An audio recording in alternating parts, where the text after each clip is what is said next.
Most toughest one. But నిజంగా ఆయన నేను చాలా దగ్గరగా చూశాను. నేను ఆయనకి నేను ఏదో చెప్పానంట, ఆయన నన్ను తిట్టారంట. ఇది వీరు విన్నారంట. వీరికన్నా మనోహర్ గారికి తెలిసిన వ్యక్తి మనోహర్ గారు చెప్పి ఆయన చెప్పారంటే వీరు విన్నారంట. నాకు ఏమనిపిస్తుంటే, రోడ్డు మీద వెళ్ళేవాళ్ళు ఎవరో మాట్లాడితే వేరు, ఒక క్రెడిబిలిటీ ఉన్న విశ్లేషకులు ఇలా మాట్లాడితే తప్పదు.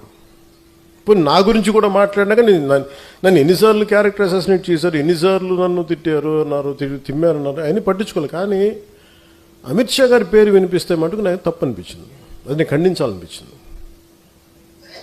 దేనికంటే ఆ స్థాయి వ్యక్తుల్ని, కశ్మీర్ని ఆర్టికల్ 370 రద్దు చేయించి అలాంటి పరిస్థితులను హ్యాండిల్ చేసిన వ్యక్తి, వెస్ట్ బెంగాల్ని అసలు దేశంలో ఉంటుందా లేదా భవిష్యత్తులో ఉన్న దాంట్లో నుంచి